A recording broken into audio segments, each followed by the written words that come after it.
ஓம் சாந்தி. மே 7, 2025.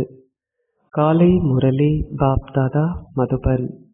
இனிமையான குழந்தைகளே, இந்த ஞானத்தின் மூலமும் யோகத்தின் மூலமும் உங்கள் நம்பிக்கை வளர்கின்றதே அன்றி காட்சிகளை காண்பதால் அல்ல. காட்சிகள் நாடகத்தில் நிச்சயிக்கப்பட்டுள்ளன, ஆயினும் அவை எவருக்கும் நன்மை அளிப்பதில்லை.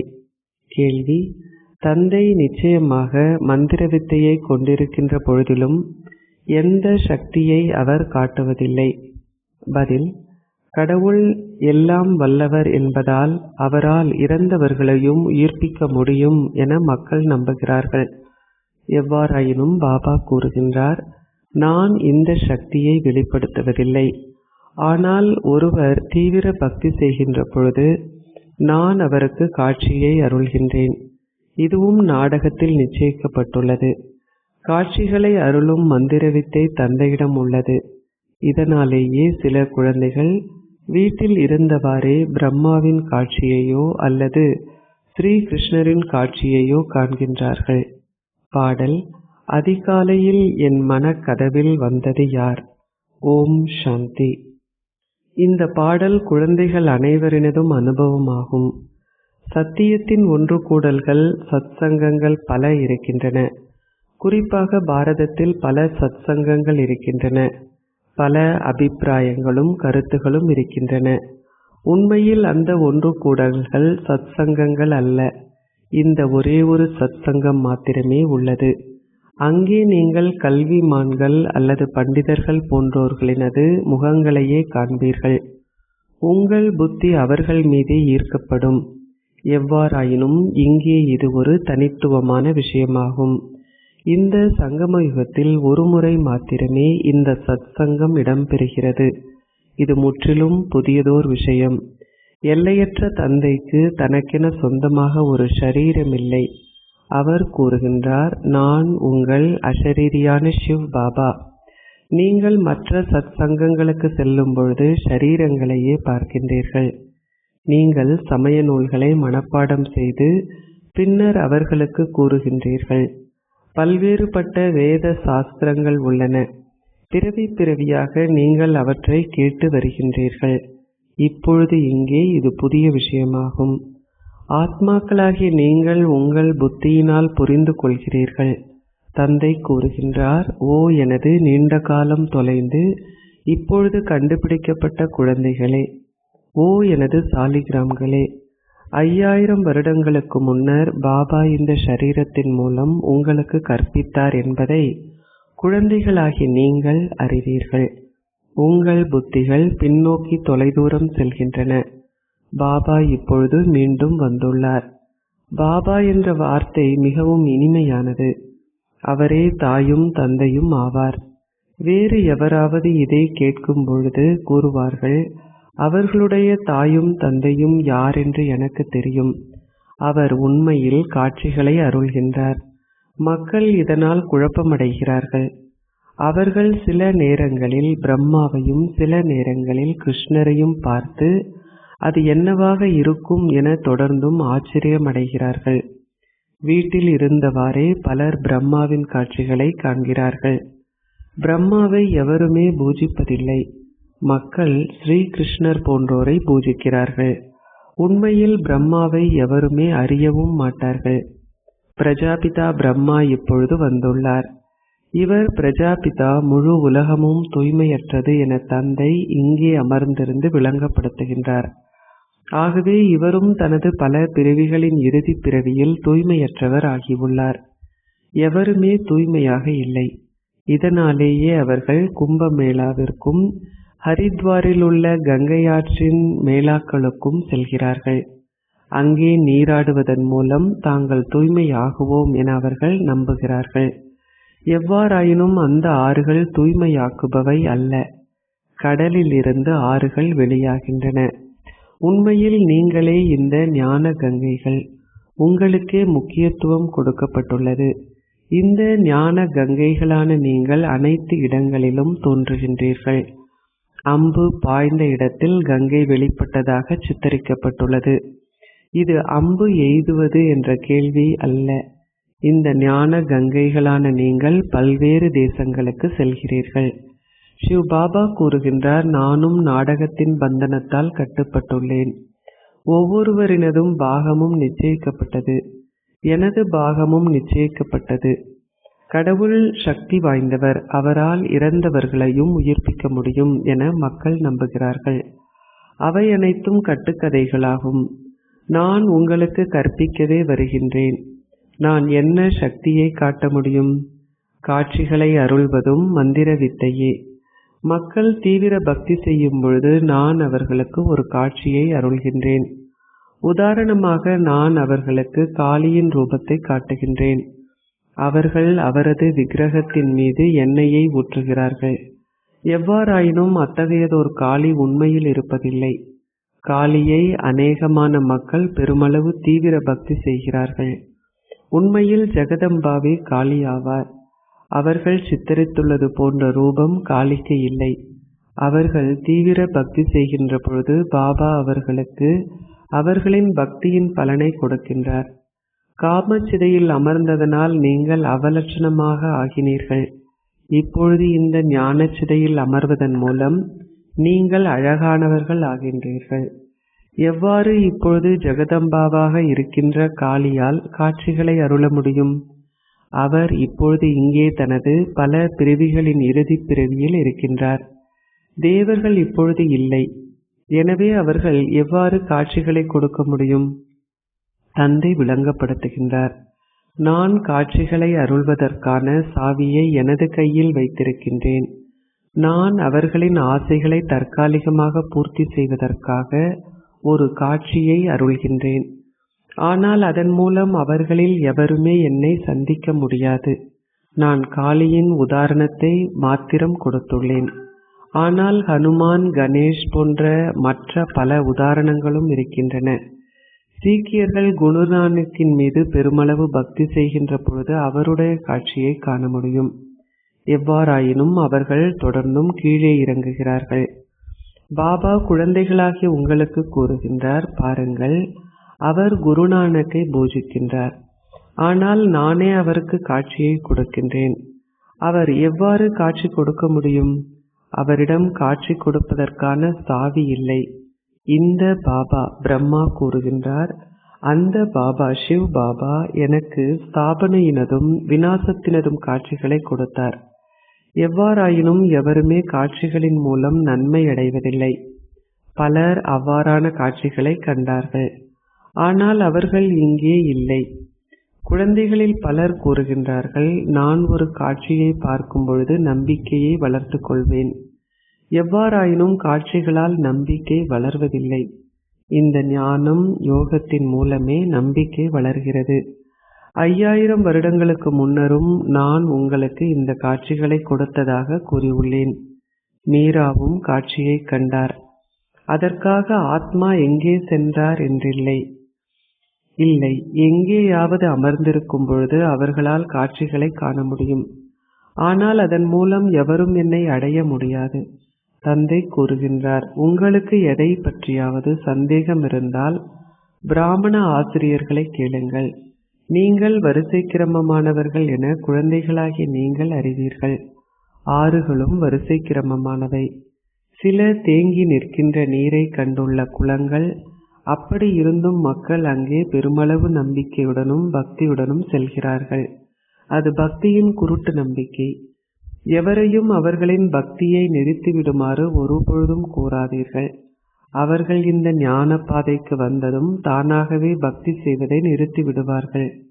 பாபா நாராயணனின் பக்தராக இருந்தார்.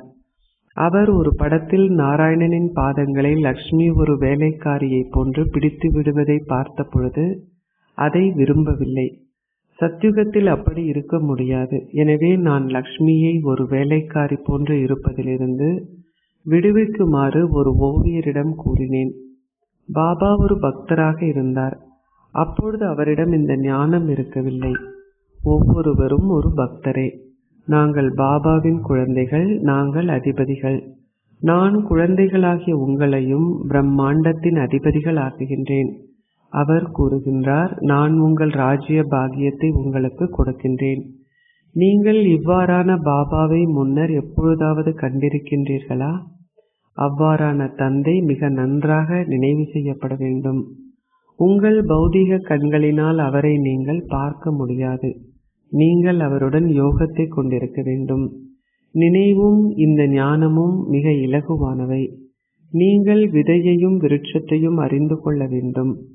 நீங்கள் அந்த அசரீரியான விருட்சத்தின் பாகமாக இருந்ததிலிருந்து பௌதீக விருட்சத்தின் பாகமாக ஆகியுள்ளீர்கள். பாபா காட்சிகளின் ரகசியத்தை உங்களுக்கு விளங்கப்படுத்தியுள்ளார். அவர் விருட்சத்தின் ரகசியத்தையும் உங்களுக்கு விளங்கப்படுத்தியுள்ளார். பாபா கர்ம தத்துவத்தையும் நடுநிலையான செயல் பாவ செயல் பற்றியும் உங்களுக்கு விளங்கப்படுத்தியுள்ளார். நீங்கள் மூவரிடமிருந்தும் கற்பித்தல்களை பெறுகின்றீர்கள். தந்தை, ஆசிரியர், குரு. பாபா கூறுகின்றார், நீங்கள் 21 பிறவிகளுக்கு என்றென்றும் சந்தோஷமாக இருப்பதற்கான அத்தகைய கற்பித்தல்களை நான் இப்பொழுது உங்களுக்கு கொடுப்பதுடன் அத்தகைய செயல்களையும் கற்பிக்கின்றேன். ஓர் ஆசிரியர் உங்களுக்கு கற்பித்தல்களை கொடுக்கின்றார். ஒரு குரு தூய்மையை கற்பிக்கின்றார். அத்துடன் சமய கதைகளையும் கூறுகின்றார். ஆனால் அதில் இந்த ஞானம் எதுவும் கிரகிக்கப்படுவதில்லை. இங்கே தந்தை கூறுகின்றார், உங்கள் இறுதி எண்ணங்கள் உங்களை உங்கள் இலக்கிற்கு இட்டுச் செல்லும். மக்கள் மரணிக்கும் தருணத்தில் அவர்களுக்கு ராமரின் பெயரை உச்சரிக்குமாறு கூறப்படுகிறது. அப்பொழுது அவர்களின் புத்தி அவரிடம் செல்லும். தந்தை இப்பொழுது கூறுகின்றார், ஷரீரதாரிகளுடனான உங்கள் யோகம் இப்பொழுது துண்டிக்கப்பட்டுவிட்டது. நான் இப்பொழுது உங்களுக்கு மிக நல்ல செயல்களை கற்பிக்கின்றேன். ஸ்ரீ கிருஷ்ணரின் படத்தை பாருங்கள். அவர் பழைய உலகை அப்பால் உதைத்து தள்ளி புதிய உலகிற்குள் பிரவேசிப்பதாக காட்டியுள்ளார்கள். நீங்களும் இந்த பழைய உலகை அப்பால் உதைத்து தள்ளிவிட்டு புதிய உலகிற்கு செல்கின்றீர்கள். எனவே உங்கள் பாதங்கள் நரகத்தை நோக்கியும் உங்கள் முகம் சொர்க்கத்தை நோக்கியும் இருக்கின்றன. ஒரு சடலத்தை சுடுகாடு நோக்கி எடுத்து செல்லும் பொழுது முகம் சுடுகாட்டை நோக்கியும் பாதங்கள் மற்ற திசையை நோக்கியும் திருப்பப்படும். இந்த படமும் அதே மாதிரி உருவாக்கப்பட்டுள்ளது. மம்மா பாபாவும் குழந்தைகளாகிய நீங்களும் மாத்திரம் இருக்கின்றீர்கள். நீங்கள் அவர்களின் சிம்மாசனத்தை பெறும் வகையில் மம்மாவையும் பாபாவையும் பின்பற்ற வேண்டும். ஓர் அரசரின் குழந்தைகள் இளவரசர்கள், இளவரசிகள் என அழைக்கப்படுகிறார்கள். நீங்கள் எதிர்கால இளவரசர்களாகவும் இளவரசிகளாகவும் ஆகின்றீர்கள் என குழந்தைகளாகிய நீங்கள் அறிவீர்கள். உங்களுக்கு இவ்வாறான செயல்களை கற்பிக்கக்கூடிய வேறு எந்த தந்தையோ ஆசிரியரோ அல்லது குருவோ இருக்கின்றார்களா? நீங்கள் அனைத்து நேரத்திற்கும் சந்தோஷமாக ஆகின்றீர்கள். இது சிவ் பாபாவிடமிருந்து பெற்ற வரமாகும். அவர் இந்த ஆசீர்வாதத்தை உங்களுக்கு வழங்குகின்றார். அதனால் அவரது கருணையை நீங்கள் கொண்டிருக்கின்றோம் என்பதல்ல. சிலவற்றை வேண்டுவதன் மூலம் எதுவுமே நிகழ்வதில்லை. நீங்கள் அனைத்தையும் கற்க வேண்டும். ஆசீர்வாதங்களை பெறுவதால் நீங்கள் அவ்வாறாக ஆக முடியாது. அவரது வழிகாட்டல்களை பின்பற்றுங்கள். இந்த ஞானத்தையும் யோகத்தையும் கிரகியுங்கள். தந்தை விளங்கப்படுத்துகின்றார், உங்கள் வாயினால் ராமா ராமா என கூறுவது சப்தத்தை ஏற்படுத்துவதாகும். நீங்கள் முற்றிலுமாக சப்தத்திற்கு அப்பால் செல்ல வேண்டும். நீங்கள் மௌனமாக இருக்க வேண்டும். பல நல்ல நாடகங்களும் உருவாக்கப்பட்டுள்ளன. கற்காதவர்கள் புத்துக்கள், அப்பாவி முட்டாள்கள் எனப்படுகிறார்கள். பாபா கூறுகின்றார், இப்பொழுது அனைவரையும் மறந்து முழுமையான புத்துக்கள் ஆகுங்கள். நான் உங்களுக்கு கொடுக்கும் வழிகாட்டல்களை பின்பற்றுங்கள். ஆத்மாக்களாகிய நீங்கள் பரந்தாமத்தில் ஷரீரமற்று வசிக்கின்றீர்கள். பின்னர் இங்கே வந்து ஷரீரங்களை எடுக்கும் பொழுது நீங்கள் உயிர் வாழ்பவர்கள் என அழைக்கப்பட்டீர்கள். ஆத்மா கூறுகின்றார், நான் இந்த ஷரீரத்தை விடுத்து எனது மற்றொரு ஷரீரத்தை எடுக்கின்றேன். தந்தை கூறுகின்றார், நான் உங்களுக்கு முதற்தரமான செயல்களை கற்பிக்கின்றேன். ஓர் ஆசிரியர் உங்களுக்கு கற்பிக்கும் பொழுது அது சக்தியை வெளிப்படுத்துகின்ற ஓர் விஷயம் அல்ல. அவர் உங்களுக்கு ஒரு காட்சியை கொடுக்கும் பொழுது அது மந்திர வித்தை என அழைக்கப்படுகிறது. மனிதர்களை தேவர்களாக மாற்றுகின்ற மந்திர வித்தையை வேறு எவராலும் செய்ய முடியாது. பாபாவும் வியாபாரியே. அவர் உங்கள் பழைய பொருட்களுக்கு புதியதை மாற்றீடு செய்கின்றார். இவர் ஒரு பழைய இரும்பு பாத்திரம் என அழைக்கப்படுகின்றார். இவருக்கு எந்த பெறுமதியும் இல்லை. இப்பொழுது நாணயங்கள் செப்பினால் செய்யப்படுவதில்லை. எவ்வாறாயினும் அங்கு தங்க நாணயங்கள் இருக்கும். எவ்வாறு அனைத்தும் அதிக அளவு மாறி உள்ளது என்பதும் அற்புதமே. தந்தை கூறுகின்றார், நான் உங்களுக்கு முதல் தரமான செயல்கள் செய்வதற்கு கற்பிக்கின்றேன். மன்மனாபவ் ஆகுங்கள். பின்னர் நீங்கள் ஸ்வர்க்கத்து இளவரசர் ஆகின்ற கல்வியும் இருக்கிறது. மறைந்த தேவ தர்மம் இப்பொழுது மீண்டும் ஒரு முறை ஸ்தாபிக்கப்படுகிறது. நீங்கள் பேசுகின்ற புதிய விஷயங்களை கேட்கும் பொழுது மக்கள் ஆச்சரியம் அடைகிறார்கள். அவர்கள் கேட்கிறார்கள், ஒரு கணவன் மனைவி ஒன்றாக வாழும் பொழுது தூய்மையாக இருப்பது எப்படி சாத்தியமாகும்? பாபா கூறுகின்றார், நீங்கள் ஒன்றாக வாழலாம். இல்லாதுவிட்டால் எவ்வாறு நீங்கள் தெரிந்து கொள்வீர்கள்? உங்களிடையே ஞான வாள் இருக்க வேண்டும். அதிக அளவு தைரியம் காட்டப்பட வேண்டும். பரீட்சைகளும் இருக்கின்றன. மக்கள் இந்த விஷயங்கள் பற்றி ஆச்சரியமடைகிறார்கள். ஏனெனில் இவை சமய நூல்களில் குறிப்பிடப்படவில்லை. இங்கே நீங்கள் இந்த முயற்சியை நடைமுறையில் செய்ய வேண்டும். தூய திருமணம் என்பது இங்கேயே பொருத்தமாக இருக்கிறது. நீங்கள் இப்பொழுது தூய்மையாகின்றீர்கள். ஆகவே பாபா கூறுகின்றார், உங்கள் தைரியத்தை காட்டுங்கள். சந்நியாசிகளுக்கு இதன் அத்தாட்சியை காட்டப்பட வேண்டும். சர்வ சக்திவான் தந்தை முழு உலகையும் தூய்மையாக்குகின்றார். தந்தை கூறுகின்றார், நீங்கள் ஒன்றாக வாழலாம். ஆனால் தூய வாழ்க்கை வாழுங்கள். இவை அனைத்தும் தூய்மையாக இருப்பதற்கான வழிகளாகும். இதை செய்வதன் மூலம் நீங்கள் மிகப்பெரிய பேற்றினை பெறுகின்றீர்கள்.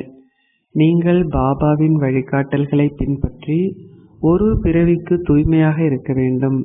இந்த ஞானத்தின் மூலமும் யோகத்தின் மூலமும் நீங்கள் 21 பிறவிகளுக்கு என்றென்றும் ஆரோக்கியமானவர்களாக ஆகின்றீர்கள். இதற்கு முயற்சி தேவை. நீங்களே சக்தி சேனைகள். நீங்கள் மாயையை வெற்றி கொள்வதால் உலகை வெற்றி கொள்கிறீர்கள். நீங்கள் அனைவரும் இவ்வாறு ஆகுவதில்லை. முயற்சி செய்கின்ற குழந்தைகள் உயர்ந்த அந்தஸ்தை பெறுகிறார்கள். நீங்கள் பாரதத்தை தூய்மையாக்கி பின்னர் பாரதத்தை ஆட்சி செய்கின்றீர்கள். யுத்தம் செய்வதனால் எவருமே உலக ராஜ்யத்தை பெற முடியாது. இது ஓர் அற்புதமே. இந்த நேரத்தில் அவர்கள் அனைவரும் ஒருவரோடு ஒருவர் சண்டையிட்டு தங்களையே அழித்துக் கொள்கிறார்கள். பாரதம் வெண்ணையை பெறுகின்றது. தாய்மார்களே இதை நடைமுறை செய்ததனால் வணங்கப்படுகிறார்கள். உங்களில் பெரும்பான்மையினர் தாய்மார்களே. பாபா கூறுகின்றார், நீங்கள் பிறவி பிறவியாக குருமார்களை பின்பற்றியும் சமய நூல்களையும் படித்து வந்தீர்கள். இப்பொழுது நான் உங்களுக்கு விளங்கப்படுத்துகின்றேன். எது சரி என நீங்களே தீர்மானியுங்கள். சத்திய யுகம் நீதியான உலகம். மாயை அதை அநீதியானதாக மாற்றிவிட்டாள். பாரத மக்கள் இப்பொழுது அதர்மமானவர்களாக ஆகிவிட்டார்கள். அவர்கள் அதர்மவான்கள் ஆகியதால் எவ்வித சக்தியும் இருப்பதில்லை.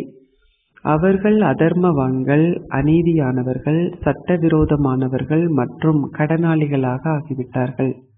பாபாவே எல்லையற்ற தந்தை. ஆதலால் அவர் இந்த எல்லையற்ற விஷயங்களை உங்களுக்கு விளங்கப்படுத்துகின்றார்.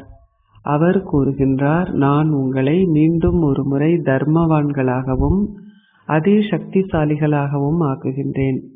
ஸ்வர்க்கத்தை உருவாக்குவது சக்தி வாய்ந்த ஒரே ஒருவரின் பணியே ஆகும். எவ்வாறாயினும் அவர் மறைமுகமானவர். நீங்கள் மறைமுகமான போர் வீரர்கள். தந்தை குழந்தைகளாகிய உங்கள் மீது நிறைந்த அன்பு வைத்துள்ளார். அவர் உங்களுக்கு வழிகாட்டல்களை கொடுக்கின்றார். தந்தையின் வழிகாட்டல்கள், ஆசிரியரின் வழிகாட்டல்கள், குருவின் வழிகாட்டல்கள், பொற்கொள்ளரின் வழிகாட்டல்கள், சலவை செய்பவரின் வழிகாட்டல்கள் அனைத்தும் இந்த வழிகாட்டல்களில் அடங்குகின்றன. அச்சா, இனிமையிலும் இனிமையான அன்பிற்குரிய, எப்பொழுதோ காணாமல் சென்று இப்பொழுது கண்டெடுக்கப்பட்டிருக்கும் குழந்தைகளுக்கு உங்கள் தந்தை தாயாக இருக்கும் பாப் தாதாவின் அன்பும் நினைவுகளும் காலை வந்தனங்களும். ஆன்மீக தந்தை ஆன்மீக குழந்தைகளுக்கு நமஸ்தே கூறுகின்றார். ஆன்மீக குழந்தைகள் ஆன்மீக தந்தைக்கு நமஸ்தே கூறுகின்றோம். தாரணைக்குரிய சாரம் 1. இந்த கடைசி ஒரு பிறவியில் தந்தையின் வழிகாட்டல்களை பின்பற்றுங்கள். அத்துடன் வீட்டில் உங்கள் குடும்பத்துடன் வாழும் பொழுதும் தூய வாழ்க்கை வாழுங்கள். இதில் உங்கள் தைரியத்தை காட்டுங்கள். 2. சதா ஸ்ரீமத்தை பின்பற்றி மேன்மையான செயல்களை செய்யுங்கள். சப்தத்திற்கு அப்பால் செல்லுங்கள். நீங்கள் முன்னர் கற்றுள்ள கேட்டுள்ள அனைத்தையும் மறந்து ஒரே ஒரு தந்தையை நினைவு செய்யுங்கள். ஆசீர்வாதம். நீங்கள் இக்கட்டான சூழ்நிலைகளை உங்களின் நல்ல அதிர்ஷ்டமாக கருதுவதன் மூலம் உங்களின் நம்பிக்கை அஸ்திவாரத்தை பலமானதாக்கி ஆட்டி அசைக்க முடியாதவர் ஆகுவீர்களாக. இக்கட்டான சூழ்நிலைகள் வரும்பொழுது உயரே பாயுங்கள். ஏனென்றால் அந்த இக்கட்டான சூழ்நிலைகள் உங்களின் நல் அதிர்ஷ்டத்தின் அடையாளமாகும். அவை உங்களின் நம்பிக்கையின் அஸ்திவாரத்தை பலமானதாக மாற்றுவதற்கான வழிமுறைகளாகும். நீங்கள் இறுதியாக அங்கதனைப் போல் வலிமையானவர் ஆகும் பொழுது அந்த பரீட்சைகள் வந்து உங்களை வணங்கும். முதலில் அவை பயங்கரமான வடிவத்தில் வரும். பின்னர் அவை உங்களின் வேலையாட்கள் ஆகிவிடும். மகா வீரர்களாக அவற்றுக்கு சவால் விடுங்கள். எப்படி தண்ணீரில் ஒரு கோடு போட முடியாதோ அதேபோல் மாஸ்டர் கடலான உங்களை எந்த ஒரு இக்கட்டான சூழ்நிலையும் தாக்க முடியாது. உங்களின் ஆதி ஸ்திதியில் இருப்பதன் மூலம் நீங்கள் ஆட்டி அசைக்க முடியாதவர் ஆகுவீர்கள். ஸ்லோகம். பழைய வருடத்திற்கு விடை கொடுக்கின்றேன் என்று சொல்வதுடன் கூடவே கசப்பிற்கும் விடை கொடுக்கின்றேன் என கூறுங்கள். அவ்யக்த இஷாரா. ஆன்மீக ராஜரீகம் மற்றும் தூய்மையின் ஆளுமையை கடைபிடியுங்கள். ஆசீர்வாதங்களை அருள்பவருக்கும் ஆசீர்வாதங்களை பெறுகின்ற உங்களுக்கும் இடையில் உள்ள உறவுமுறை நீங்கள் அன்பாக இருப்பதன் அடிப்படையில் நெருக்கமாகவும் நிலையாகவும் இருந்தால், நீங்கள் சதா உங்களின் ஒன்றிணைந்த ரூபத்தில் இருந்தால் இயல்பாகவே தூய்மையின் குடை இருக்கும். எங்கே சர்வசக்திவான் தந்தை இருக்கின்றாரோ அங்கே உங்களின் கனவுகளிலும் கூட எவ்விதமான தூய்மையின்மையும் இருக்க முடியாது. நீங்கள் தனியாக இருக்கும் பொழுதே தூய்மையின் சுஹாக், அதாவது திருமணம் செய்திருப்பதின் திலகம் அழிந்து விடுகிறது. ஓம் சாந்தி.